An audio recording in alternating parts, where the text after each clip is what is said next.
I guess this is a good transition into sports. Some sports talk. Farzan's a big Toronto Maple Leafs fan. Unfortunately. Yeah, just to make that clear, it's very unfortunate.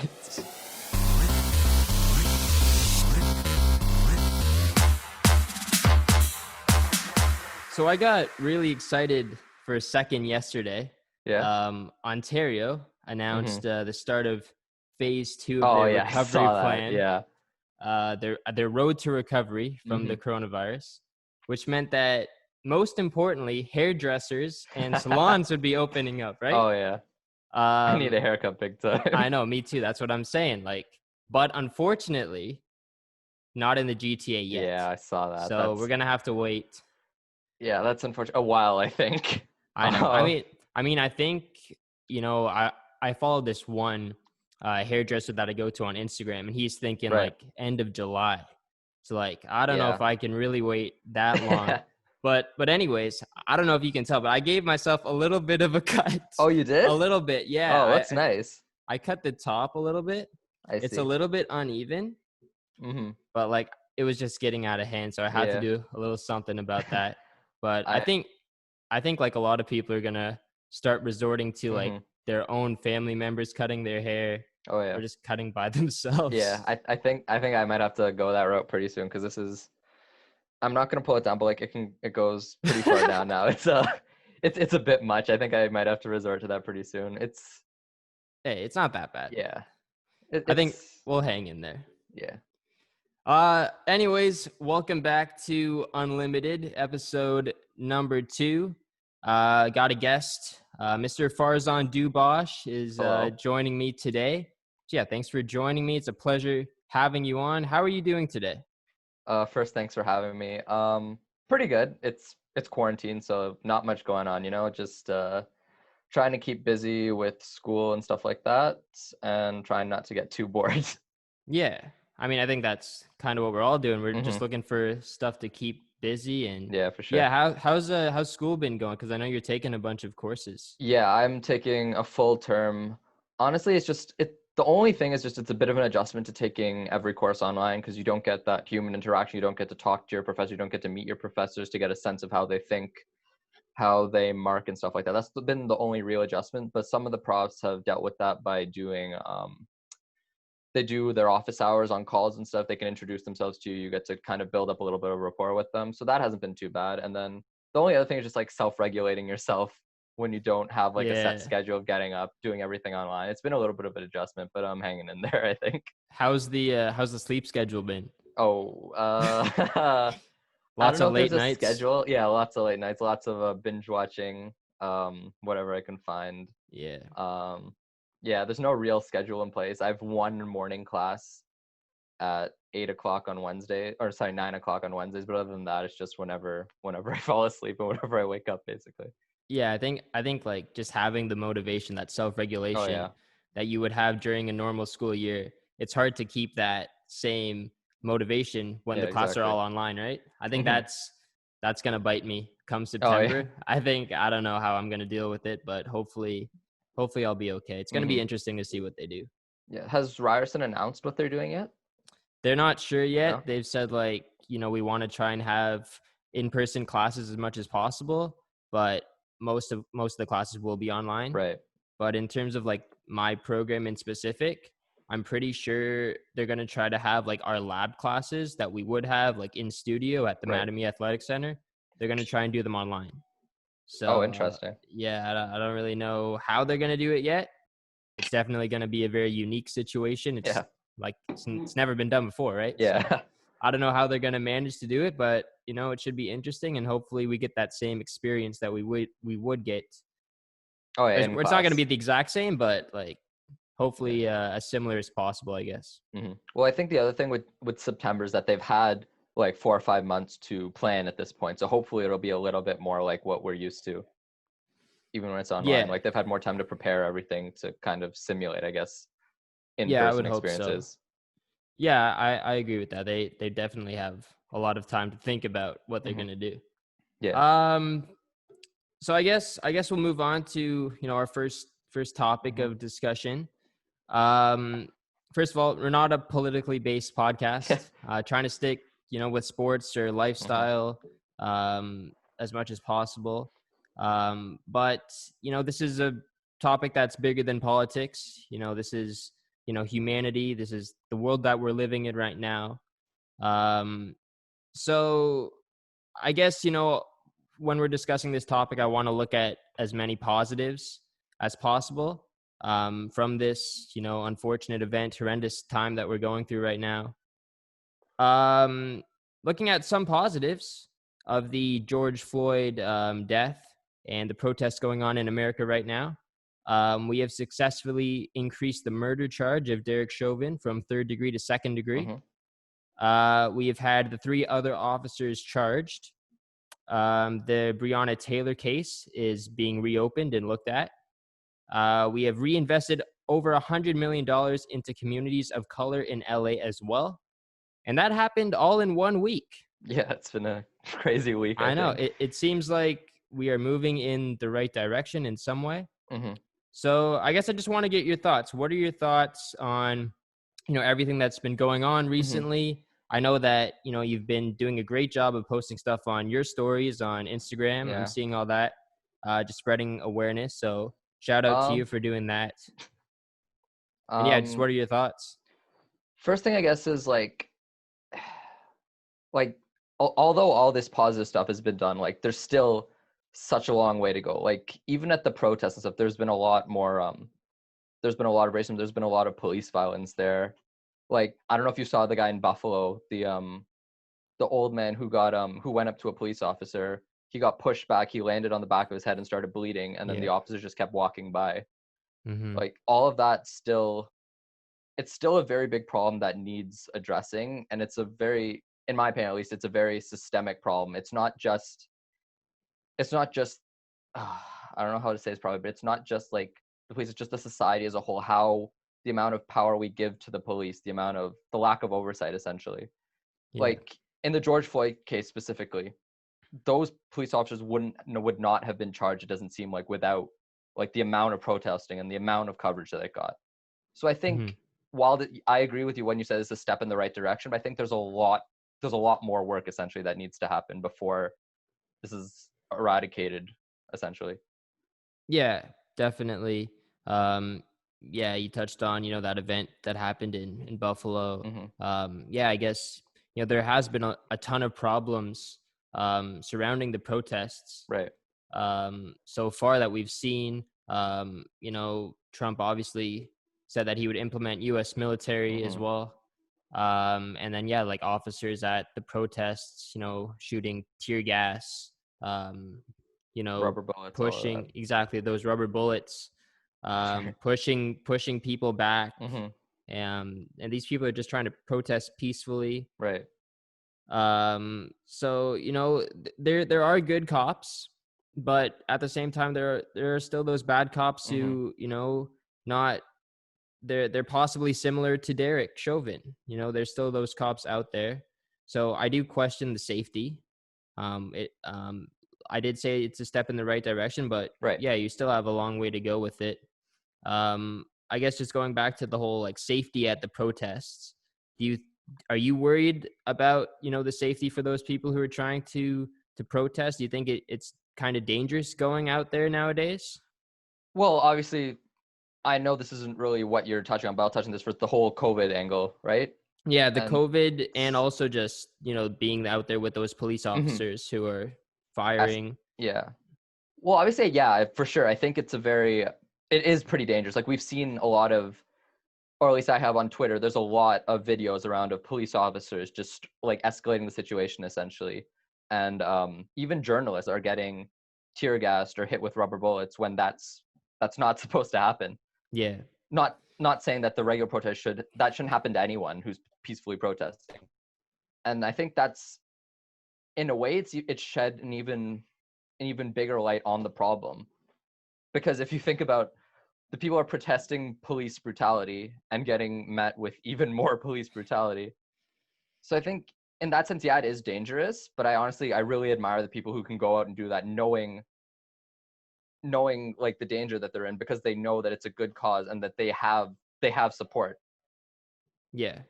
Yeah, I agree with that. It's more than, they're risking so much. Everything. Yeah, they're risking a lot to go out on the streets Mm-hmm. and protest and stand up for what they believe in. And I respect them so much for doing all that stuff. And they should keep doing that. And I Mm-hmm. encourage people to go out and protest, but stay safe. Yeah, for sure. And yeah, that other angle is the coronavirus. It's still out there, Mm-hmm. and people do need to stay safe. Being in large crowds like that, wearing masks, wearing Mm-hmm. gloves. But Farzan, it seems like people don't really care too much about the virus anymore. It feels like it's just gone away. Everything seems to be opening up. People are going out with no masks, no gloves, getting together with their friends. It seems like, this thing is far from over. It's Mm-hmm. getting worse, actually. It seems by the numbers. Mm-hmm. But yeah, I guess, what are your thoughts on that? It's kind of weird how it just seems to have really died down, the awareness about how bad this virus is. I will say, in regards to the protests, I have seen most of the videos I've seen, people have been wearing masks, people have been wearing gloves, although they are still in close quarters, so I guess there's that risk. Mm-hmm. But in terms of in general, I think, yeah, like you said, like it's getting worse. And I think part of it is the news cycle. It's kind of transitioned from COVID to these protests a little bit, and not enough attention is being paid to that, when in reality it's still it's still an issue. Like some places are getting better. I know BC had a day, I think it was Saturday or Sunday, where they only had one case. Okay. But like here in Ontario, it's still, I don't know if it's going up still, but it's peaked at about 300 cases. It's still there. I don't think it's safe to be opening up everything that they're opening up, but I understand the need to kind of get some businesses going again before people keep losing money, essentially. Yeah, keep losing money, yeah. Mm-hmm. And then I think I touched on it a bit last week, like, it's only a matter of time before people want to go out and socialize. Oh yeah, especially when the weather gets better. Yeah, exactly, right? And yeah, I think that's what we have to do at some point. So yeah, I mean, that's an interesting angle on it. I'm surprised that people have kind of just stopped talking as much about it. I know a bunch of this coverage about the protests have obviously, encouraged that. I guess, do you want to add anything else about the protest? What's going on? I guess just support the people protesting. I guess if you can donate, if you can't sign petitions and stuff like that, because this isn't something that's going to end when these protests stop. This is an ongoing thing that's been ongoing for well hundreds of throughout years history, now, right? Yeah, throughout history, exactly. So I guess don't lose sight of this issue once it kind of fades from the news cycle. This is still important, and this will still be important, probably throughout our lives. I guess that's. Yeah. I agree 100% with that. We have to keep talking about this once those protests do die down. And there will be a time. There will be a time when there will be no more protests. But the messages that the protests and everything that we've seen, the awareness that have been instilled in us throughout the past couple of weeks, has to stay with us for a long time. So there has to be change. I think. Agreed. I think now, is the closest we've ever gotten to making people realize that racial injustice is still a massive thing. We're moving in a good direction, and it needs to continue. We need to make sure it continues. Plain and simple, if we really want change, we need everybody on board. We need to continue peacefully protesting, signing petitions, donating, spreading awareness on and off of social media, because something is working. Continue is the key word, though. We have to continue to come together and continue to better ourselves. Exactly. We have to make change at home, in public, at the voting booths as well. Yeah, that's a big one. I know. I was gonna say, what the president is doing just blows my mind. Actually, what he is not doing, I guess. Yeah, I think that's a better way of putting it. Yeah, like, us teenagers, we should not be the only ones delivering these messages, but we are. And who is not delivering these messages is the President of the United States of America. So I think, he should take some blame. yeah, just straight up make a change. Keep looking at the positives to this situation. We're moving in the right direction, and just keep doing what we're doing. If you look at how much was done in 1 week of protesting, like think how much could be accomplished if this continues and this even gains momentum. Yeah, I think, this is just the beginning. I think, yeah, like you said, we've done so much in a week. So Right. just imagine, another week from now, where we will be at. So this just has to continue. Continue is the key word. Rick Westhead on Twitter, who's a big player agent, was posting a thread of racist incidents that have happened in the GTHL with no punishment, essentially, or no real punishment. So I think that's a very good thread to check out. And check out this diversity initiative. Evander Kane, Akeem Aliu, those are a few of the players. I can't remember who else was on it right now. We've heard about all the stuff with Bill Peters last year. We know about the whole Akeem Aliu hazing thing that happened in junior with Steve Downey and how it derailed his career, even though he wasn't in the wrong. Wayne Simmons had a banana peel thrown at him on the ice, I think a couple years ago. Devontae Smith-Pelly had some stuff in the penalty box, I think in Chicago, where they were yelling at him to play basketball.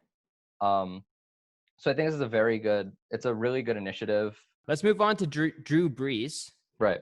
Because he was in the news a lot this past week. He was. As well. Started off with a comment that he made. I quote, he said, "I will never agree with anybody disrespecting the flag of the United States of America or our country." So, yeah, that message, that quote, received a lot of hate on social media. LeBron, a bunch of his teammates, they, fired back at him with some words, which led Brees to rethink what he said, and he put out an apology. His apology said, "I am sorry and I will do better. I made comments that were insensitive and completely missed the mark on the issues we are facing right now as a country." So where do you stand on this? Do you accept that apology? If you're a teammate of Drew Brees and you hear what he says about disrespecting the flag, and maybe he's not taking this whole racial injustice thing as serious as he should be. Right. Where do you stand? Do you accept that apology from Drew Brees? Well, I mean, you can't. That apology is pretty PR. Like it's obvious his PR people probably helped him put that together.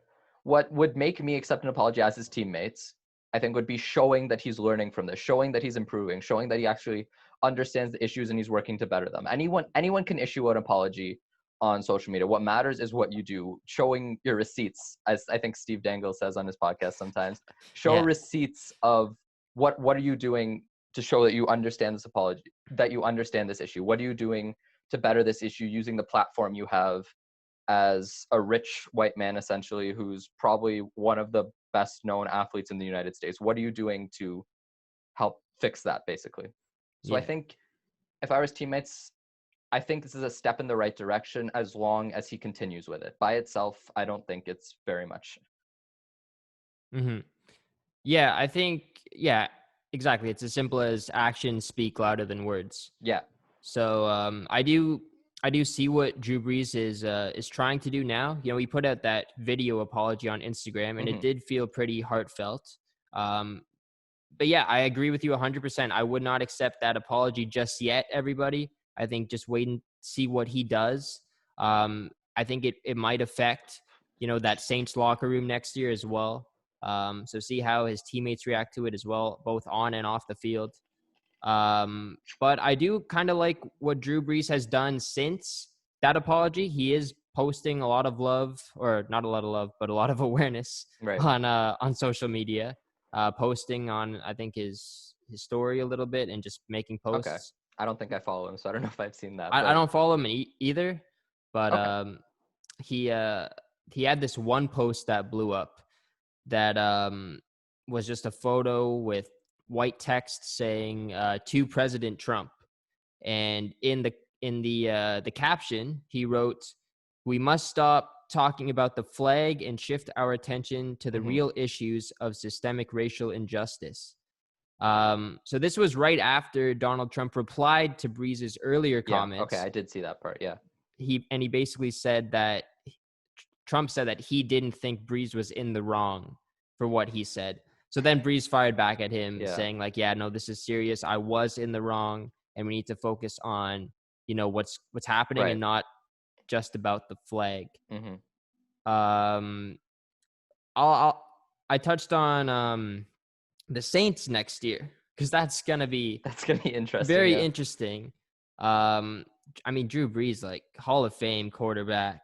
I would never expect anything from this guy, to be honest. Like it was like if Tom Brady said it. That's kind of how I was thinking. Like, I don't know if it's gonna affect his career. I definitely think it has some impact on the Saints season next year. Do you think there's going to be a little bit of drama, I guess, in the locker room? I'm sure some of his teammates have known him for a while now. They know what type of person he is. So I think they'll have a better handle on whether they think he's actually sincere with this or not, whether he's actually committed to creating change. So if he is, then I don't think there'll be a really big problem there. But obviously, if he isn't and it comes off as just superficial, surface level, I definitely think that would have an impact on their season. Because like the quarterback is the most protected player. I'm not a very big football person, but like, are you really going to be like blocking for a guy like that? Are you really going to be protecting him?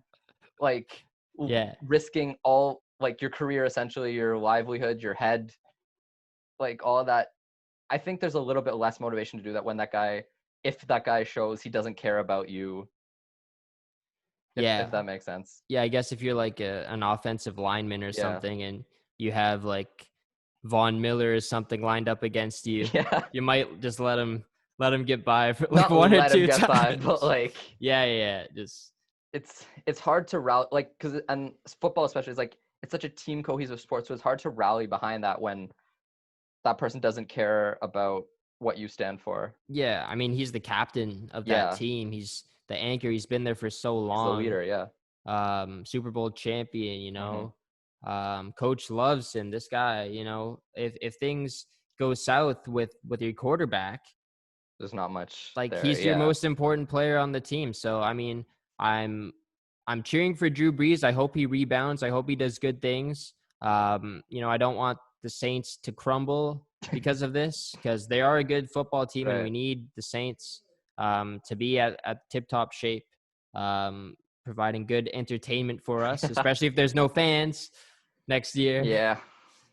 I guess this is a good transition into sports. Some sports talk. Farzan's a big Toronto Maple Leafs fan. Unfortunately. Yeah, just to make that clear, it's very unfortunate.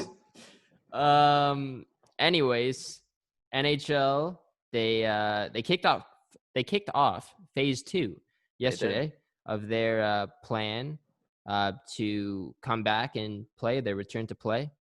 So players can train in small groups. You saw, I think, a photo of the Oilers yesterday on the ice, keeping their distance. The Leafs, I'm pretty sure they started off today. They had some today, yes. Zach Hyman, Morgan Riley, Kerfoot, Dermott, Nylander, and Joseph Wall. Yes, Joseph were all on the ice together. They needed a goalie, right? So I guess. Yeah, I guess. Wall is good. I mean, he's good a prospect. Yeah. So yeah. I guess. What are your thoughts on phase 2? And it's definitely like weird for these players, I bet, because they're only going to be on the ice with 5 other their teammates, one of them being a goalie. Different procedures that have been implemented as well. So yeah, what are your thoughts? Do you think that phase 2 may have started a bit early as well? To be honest, I have my doubts about the whole reopening plan that NHL has put out. I don't know if it started too early, provided that they're being safe about it. Like, I think a lot of these guys that are playing today were based. Actually, no, Nylander's in Chicago. But as long as they're being safe about it, I don't really have a problem with the phase 2 opening up, as long as they're keeping their distance on the ice. I have my doubts that they'll be ready to start a season, because they'll need 2 hub cities that are safe enough to play in. they'll need to have all the players and their families agree to stay in some kind of bubble and not go out at all. Yeah. And they'll need to make sure, because if one case happens, if one person gets a case on this, like, you have to shut that down. Like, you can't risk. Oh, yeah. Exactly. You can't risk all of that. I think the NHL did say that, or was it the NHL or the NBA that said, even if someone does get it, we're going to try and play through it. So I know it is extremely risky. Yeah. But I know that definitely one league did say that. I do remember hearing that. I'm pretty sure it was. I think as soon as someone gets it, though, yeah, I would say you have to at least postpone it. I agree. 14 days, maybe 14 days. Yeah. That's the amount of days I've been hearing everywhere. 14-day quarantine. That's the isolation period. Yeah.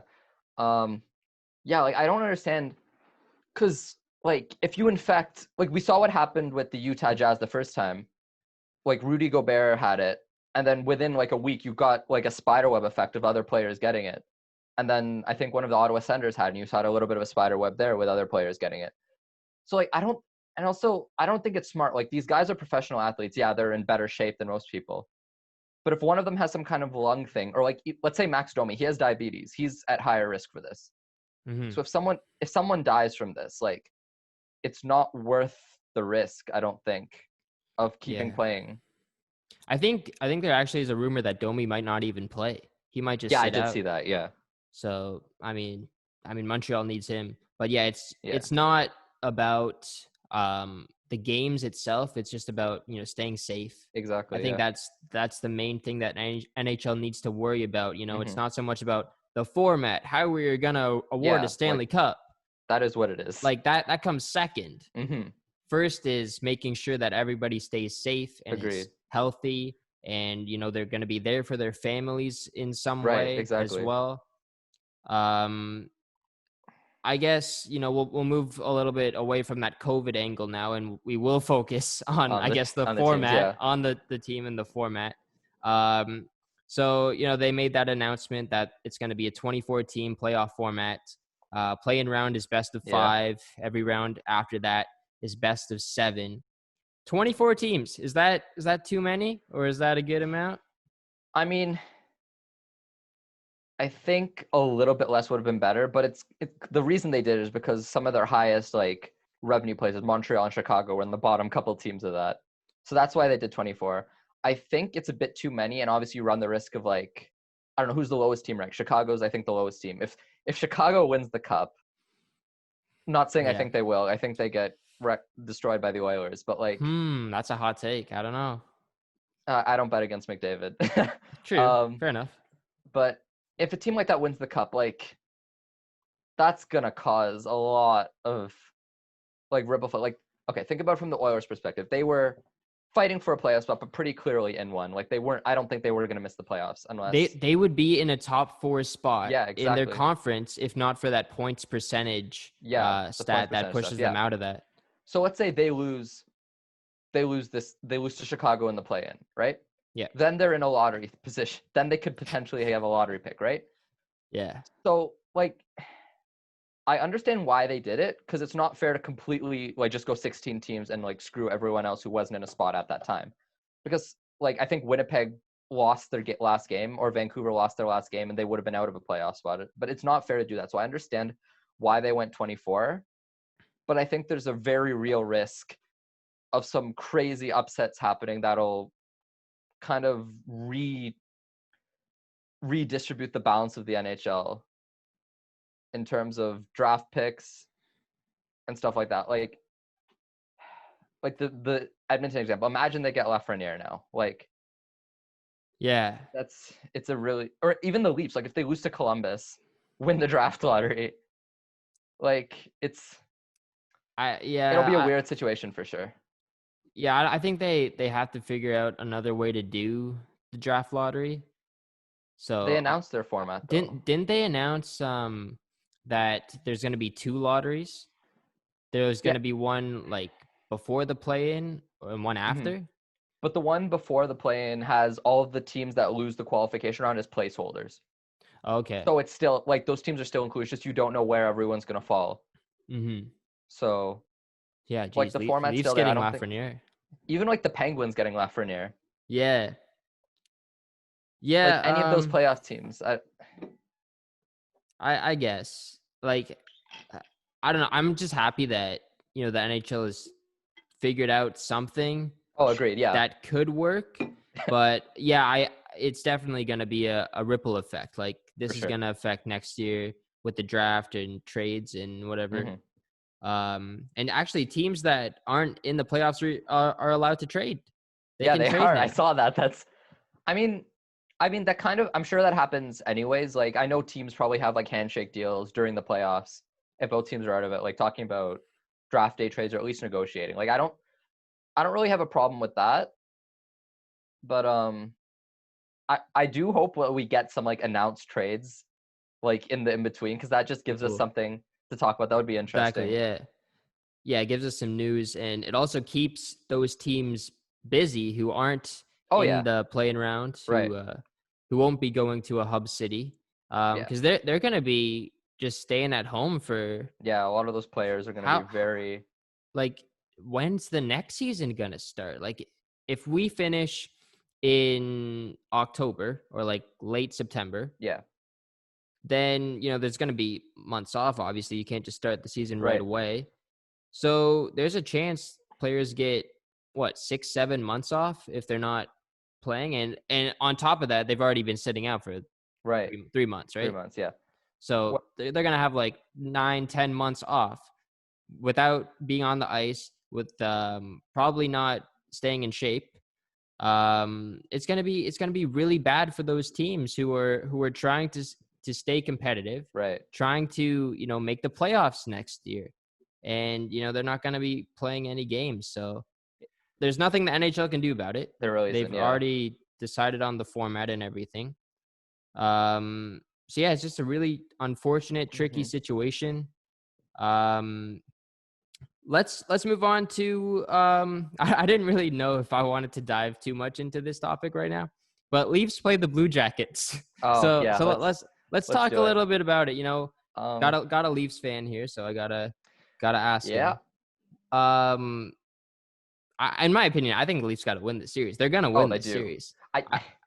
I don't know if it's a walk in the park just because of what Columbus did last year. I know their team is very different, but the way that they went into Tampa, won 2 games there, come back home, win 2 games at home, and unfortunately, they don't get by. Was it Boston? I think last year. God. That was... yeah. But anyways, Leafs Blue Jackets. What are your thoughts on the series? And I guess your prediction. What's going to happen in this one? Well, first thing, I guess, looking back to last year, it's fun to make fun of Tampa, but you have to remember Kucherov got suspended for a game. Hedman was at he got walked by David Savard. In game 1 of that season, and then barely played for the rest of it. So I think it's important to remember that when giving Columbus deserves credit. They destroyed Tampa and Tampa fell apart. But I think it's also important to remember that fact. Yeah. Coming into this year, I'm terrified because Columbus was fighting for a playoff spot. They had Seth Jones was out for a while. I think Werenski was out for a bit too. Cam Atkinson was out for a while. Oliver Bjorkstrand was out for a while. All of these guys are going to be healthy. Josh Anderson. Josh Anderson was out. I think Josh Anderson's a little overrated, but yeah, Josh Anderson, he's a big part of their team for sure. Yep. But I'm scared because depending on who they go with in net, the Leafs usually play Korpisalo pretty well. We have that goal from Matthews in the 3rd game of the season where Ray Ferraro groans on the broadcast. It was such a nice shot. Yeah.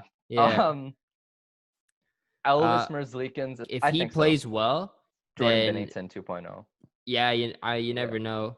But Binnington had that decor around him and stuff. That's true for sure. Well, I mean, Columbus's decor, that's a pretty. It's a good. You're right. Jones, Werenski, Savard. Savard's, He's a good top 4 guy. He's not a top pairing guy, but who's the other guy? Ryan Murray, if he's healthy, is a decent option, but he's never healthy, so there's that. And then the bottom 2, I can't remember who they are, but I forget. Sorry, go ahead. Leafs on defense. Oh yeah. Tyson Barrie. That's a interesting player to talk what you're about. Gonna get with him tonight. Because he knows he's gone. Like, he is probably gone at the end of the season. The thing with that is, with the cap not going up, I think there's an option that he says, okay, I can maybe stick it out one more year. I get a full year under Keefe where my numbers were better. Okay. I get a full year under Keefe if I take a bit of a discount. Maybe we can try to run this a little bit better because the cap's not going up. He's not going to get whatever that $6-7 million he wanted from anyone. Mm-hmm. I think he wanted 8 at one point. Yeah, 8. He wanted 8 by 8. I think it was rumored that Vancouver might give that to him, but like, BC boy. Yeah. And it's like, I like that with a lot of free agents this summer. The cap's not going up. They're not going to get their big paydays because teams didn't plan for that. Teams didn't expect to plan for that, right? Yeah. So I think there's a chance he stays in Toronto. But going back to the series, I think the Leafs decor is going to be better than I think what we've seen this season, because you have Riley, who's hopefully not nursing a nagging injury still, because he was for most of the season and then he broke his foot. Yeah. You have Muzzin, who's solid. Hopefully his broken hand's fully healed, well, I think it will be. You have Barry, you have Sandin, who's hopefully gained a little more experience. Hopefully he's been hitting the gym to bulk up a little bit. Mm-hmm. And then I guess you got some depth there. You have Cody Ceci. Oh yeah, Ceci. I forgot about Ceci. I think Ceci hopefully will rebound a little bit. I think just having a little bit of a break to really think things through, and like, you're gonna forget a little bit about how you played previously in the previous months. So I think he's gonna go back to, how he's used to playing his style of game. And yeah, I think it's a really good opportunity for the Leafs to really kind of save their season in some way, because things were going south for a little bit there. Oh, they were going south for Well, they were going touch and go for a while. Yeah, I mean, awful start to the year. Then they got a little bit on their feet. And then the David Ayres game. Well, they lost 8 in a row, and then Babcock got fired. Yeah. Oh my God, that happened this season. Oh my God. Yeah, that happened all this season. then you have the ridiculous run in November, December. Yeah. And then I guess to end their season before the whole COVID thing happened, they had a pretty big win against Tampa Bay after losing 3 straight on the West Coast trip. Yeah, true. You're right. So it's been a very up and down season. Oh, for sure. Another thing is, like, they'll be getting Mikheyev back, who was a big part of their team. He gave them some jam and speed in the top 6. So I think they really missed that when he went out, because it was like Engvall filling in, it was Kerfoot filling in. Those guys are good players, but they're not.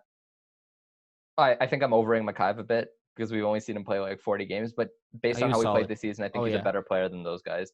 I agree with that. Yeah. He's also good on the penalty kill as well. Oh, for sure. He can play up and down the lineup. You can put him alongside with Matthews, or just put him down on that Kapanen line, and you got Kerfoot, Kapanen, and Mikheyev. Oh, and Janssen might be back too. Janssen, I don't. Deep. Have we heard much about when Janssen's coming back? We haven't heard much about it. He was supposed to be back. Like, he was out for the season. Yeah. It was supposed to be like a late playoff, so he might be back. I don't know if they bring him in.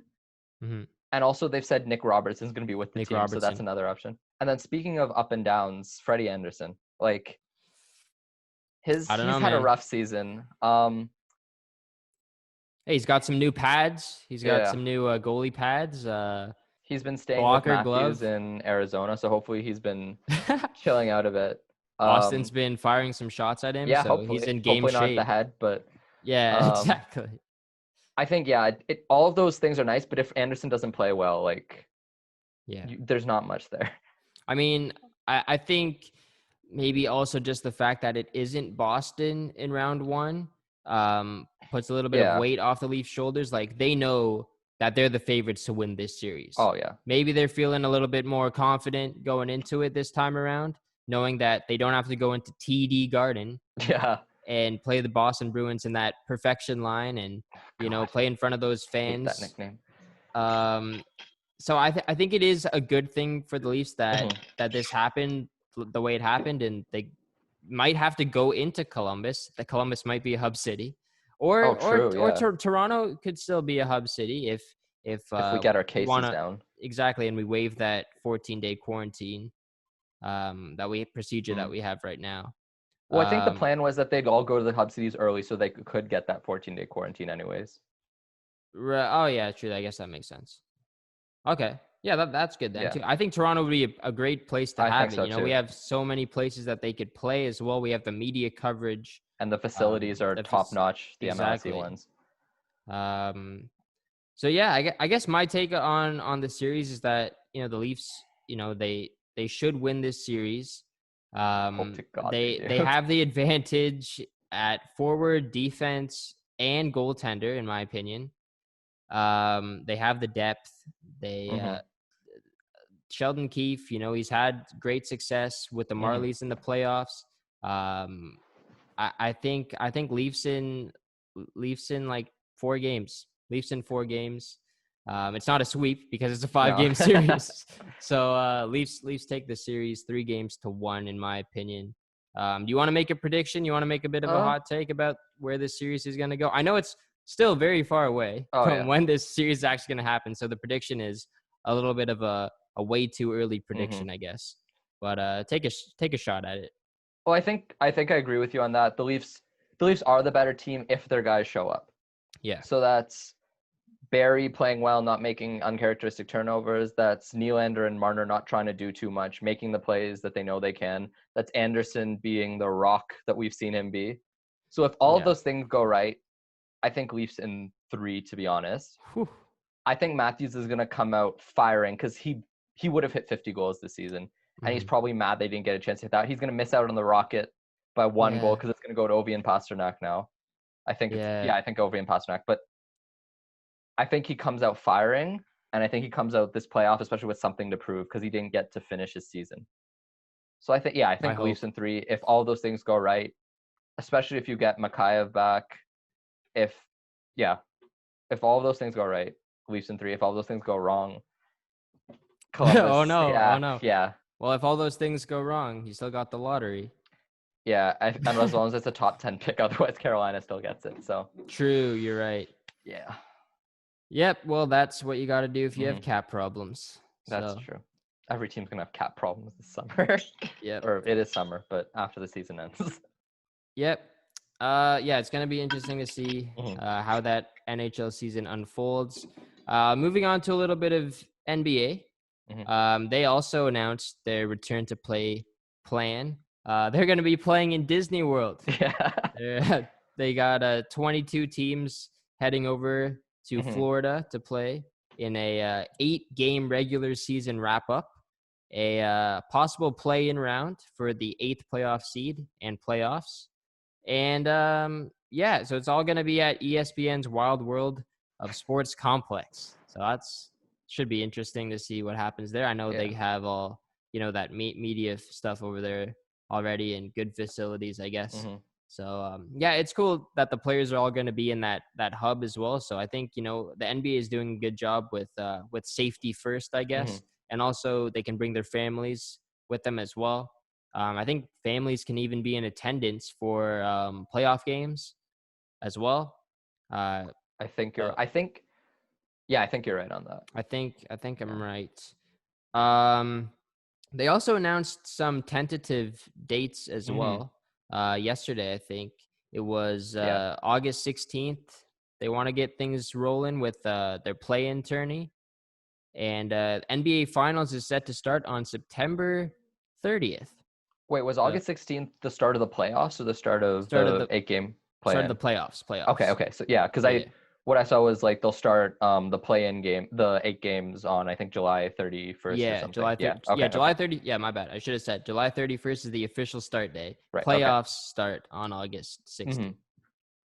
I guess we can talk a little bit about this format. 22 teams instead of 24 teams, like the NHL was doing. And then the NBA did decide to wrap up their regular season by playing 8 games, which is something the NHL, I guess, was considering, but ended up not doing. Why do you think it was important for the NBA to kind of wrap up their season like this? Well, first thing, I like this format much better than what the NHL did. I think the NHL should have done something similar because that way you get to wrap up all the playoff races while still getting your normal amount of teams. You get your 16 teams in the playoffs. In terms of why they did it, there's a lot of teams, especially in the Western Conference. The East is like kind of bad. Like Brooklyn's in 7th and they're below 500. But like a lot of those teams in the West, like you have the Trailblazers, you have with Lillard, you have the Pelicans who have Zion Williamson now who's healthy. Yeah. And that team's been running the show for there were a few games until before the quarantine hit. Mm-hmm. So yeah, they had to make sure that Zion was going to be on TV for the playoffs. So they want to get that revenue. And then I think some of those playoff races are going to be exciting. You have a lot of teams kind of like crunched into that 6 to 10 in the West. Like, hold on, I'm just going to quickly pull up the standings.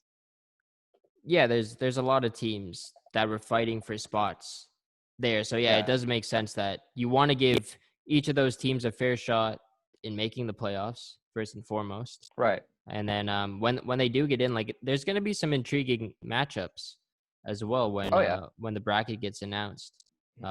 It also gives a chance for the rest of the teams that are in the playoff spot to kind of finalize their seeds. Yeah.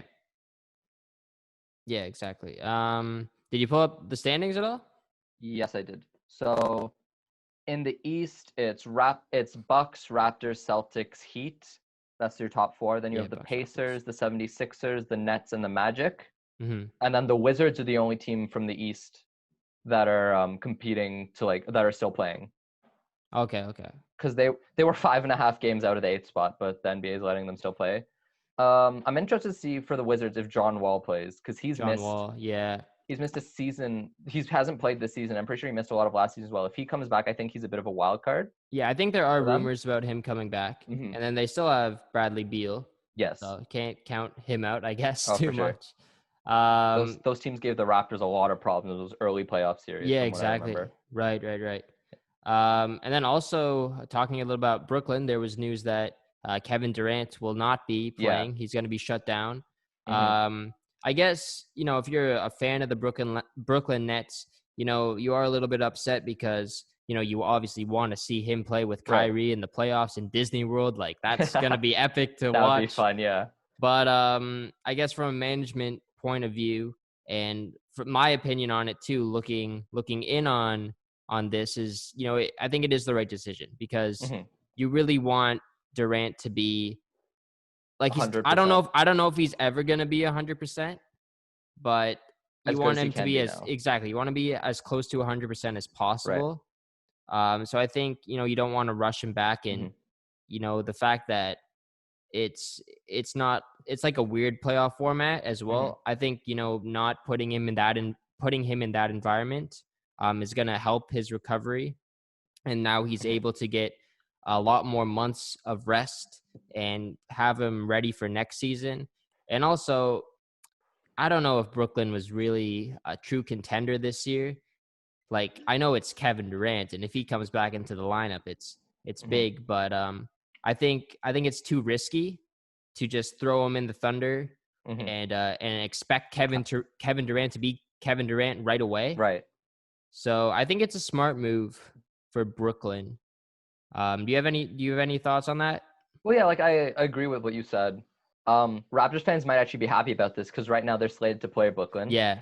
Well, I think they would still win if Durant's there. Like, it's an easier series. I think, I agree with you that there's no point putting him into that. Well, he's already going to be at a disadvantage against another team. And if you ramp him up and then nothing happens and he re-aggravates something, like that's a major investment that you're losing. That's a lot of risk. He's still got 3 years left on his contract. So I think it's smarter to kind of punt and wait till next year and then go at it with a fully healthy Kevin Durant, a fully healthy Kyrie, hopefully, and then a full team around them, essentially, that's built to win now. Yeah. Yeah, 100%. Because this Brooklyn Nets team could turn into, I don't want to say dynasty, but they could win a championship in the next couple of years if Durant is playing the way that he's used to playing. And if Kyrie stays healthy as well, because he's had some injuries in the past. Yeah, he's had a rough year. You touched a little bit on the Raptors. So I guess, we'll mention them being from Toronto a little bit. Raptor shirt on today. Nice. Is that Eastern Conference champion? Yes, sure. That's the Eastern Conference champions one. Nice. Yeah. So yeah, they're on their quest for back-to-back championships. And they had a phenomenal season once again under Nick Nurse. A lot of momentum. Yeah, I would agree with that. A lot of momentum heading into the playoffs. There's, a bunch of teams that do rank ahead of them in terms of like Vegas odds on winning that's the always championship. The case, though.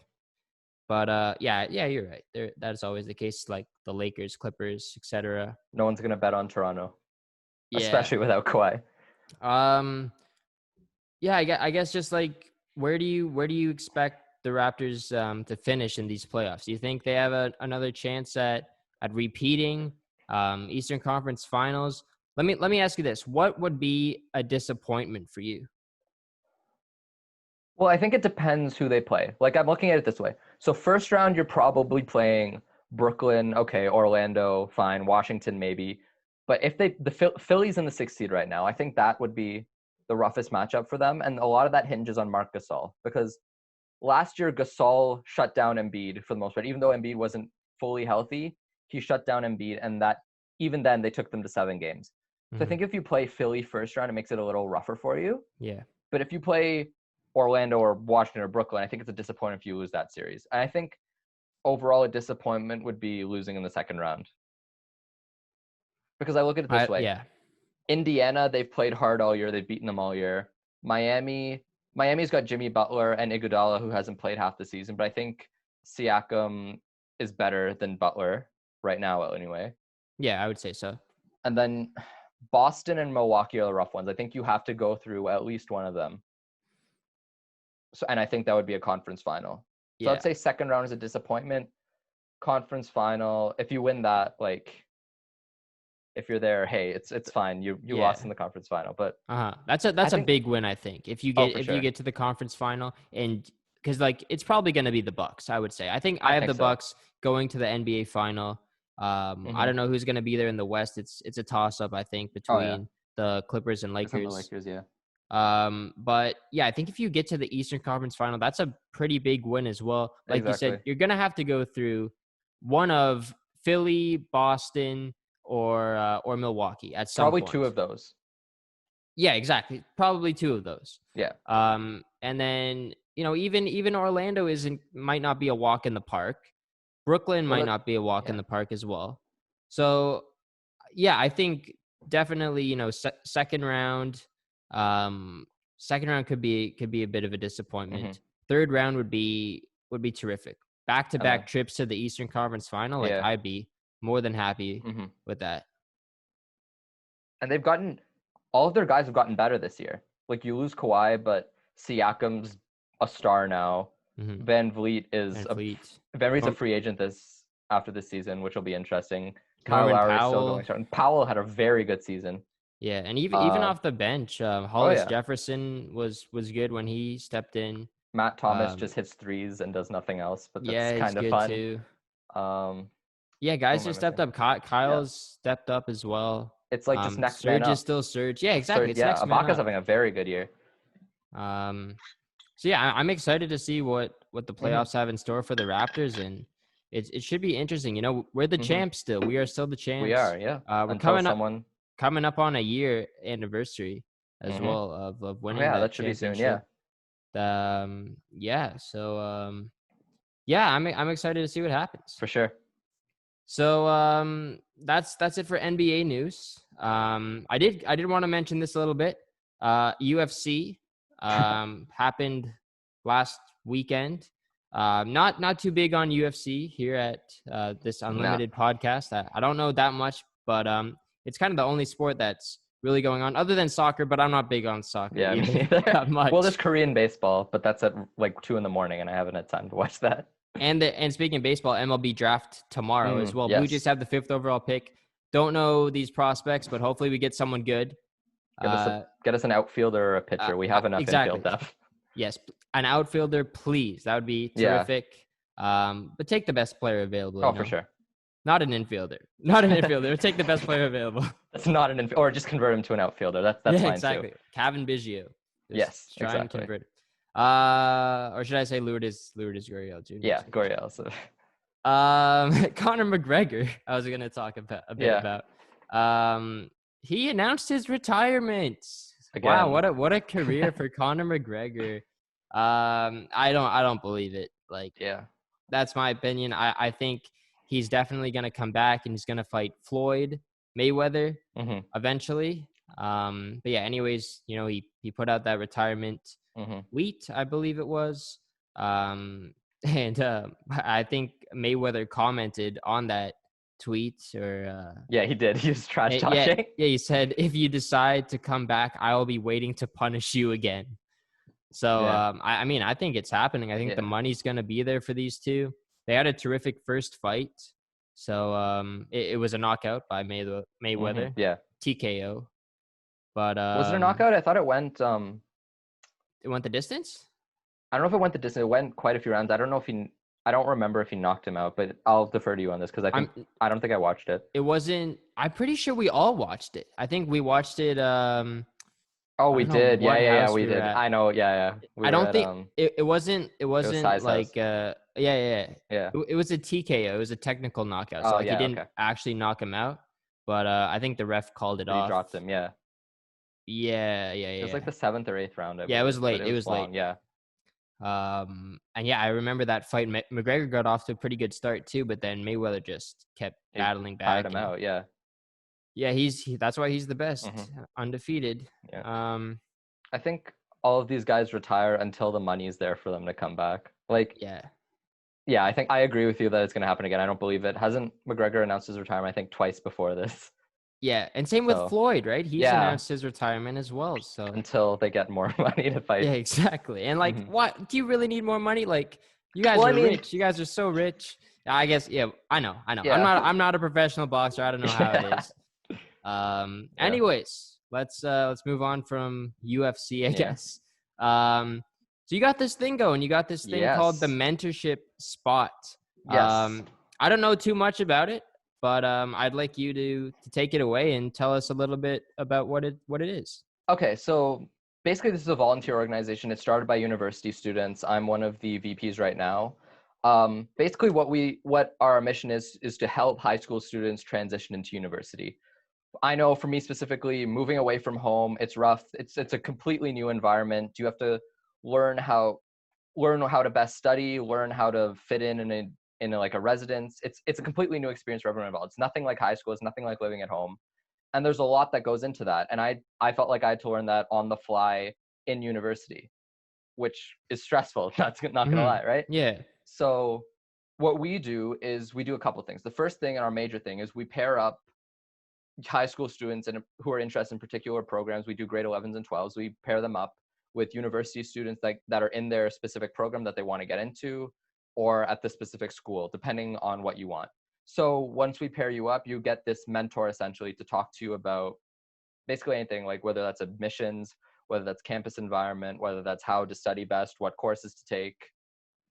Basically just to give you advice on that program, just so that you're not doing everything on the fly once you're there, and you have some kind of knowledge to fall back on. Nice. The second thing we do is we publish articles. We publish content every week. We actually have Instagram takeovers every Tuesday. We also publish articles every Wednesday and Friday. We try to get we get university students either write or be interviewed for an article. We want to get as many diverse experiences on different programs and schools. So we have those articles every Wednesday and Friday. Those are on our Medium page. Google the Mentorship Spot on Medium. That'll give you that. Follow us on Instagram at the Mentorship Spot. That'll give you, basically that's a rundown of all of our articles. You can participate in the takeovers. You can ask questions. And we actually have some new stuff coming up in the next couple of weeks. We're trying to do a podcast where we interview university students, guidance counselors, even university professors we're trying to get. So follow that, sign up for our mentorship program, and we'll pair you up. Nice. Yeah, I was going to say make sure you follow that Instagram account, the Mentorship Spot on Instagram. Yes. Is that how they can get involved? They just go to that Instagram and is there links there? Are there links there? Right now, the link in our bio is actually a Black Lives Matter donation page. Okay. But go on Medium, the website Medium. That's where we publish all of our articles right now. We do have a website that's in the works. It's not quite ready yet. That'll be in the next couple of weeks. But if you go on Medium, look up the Mentorship Spot, you'll find all of our articles. You'll find our sign-up forms. Or honestly, just reach out to me. My Instagram is farzu.dubash. I got you. Yeah, I was going to shout it out too. If Aiden could have linked that would be great. But if you want information, please reach out to me. Please DM me. I will be happy to help you with that. Awesome. Yeah, it's a great thing that you guys are doing. It's really helpful for those high school students making that transition. Yeah. So, yeah, it's really cool to see what you guys are doing. And I look forward to hearing that podcast too. That should be good. It's coming. It's in the works. A few weeks. Yeah, it's in the works. Nice. So yeah, make sure you follow on Instagram Farzan at farzu.dubash, FARZU.DUBASH, and the Mentorship Spot on Instagram as well. Also follow Farzan on Twitter because I know he's big on Twitter. Right? I'm on private on Twitter. I don't tweet a lot. I just retweet and like a bunch of stuff. So if you want to follow me for my retweets, please. Yeah, but I don't tweet a lot. I just use that for information mostly. Okay. Fair enough. Follow at Unlimited Pod on Instagram and Twitter as well. We are available on Spotify. If you're listening on YouTube, you can also listen on Spotify. Or if you're listening on Spotify, we got a YouTube channel, so you can check it out. The visual component to this podcast. You have to see our wonderful faces. Exactly, right? We're actually on Google Podcasts as well, Breaker, Radio Public, and Anchor. Still working on Apple Podcasts, but you can be the first to check it out on Breaker, Google Podcasts, Radio Public, and Anchor because I have not yet even checked them out on there. So do that, be the first to do it, and let me know what you guys think. And yeah, that's it. Farzan, you got anything else you want to say or shout out? No, I guess just thank you for having me. Make sure you follow Aiden stuff. He does a lot of great podcast stuff. Yeah, just thank you for having me. Follow me on social media. I need more followers. Yeah, that's about it. Any hot take about the Leafs before we end off? Anything you got on your mind that you want to say? About the Leafs? I think Jack Campbell becomes a starter when Freddie leaves. I don't think Wool will be ready yet, and I don't think they re-sign Freddie. All right, there you go. You heard it here first, Jack Campbell. It was a good show. Farzan, thanks for coming on. Thank you. We are done. See ya.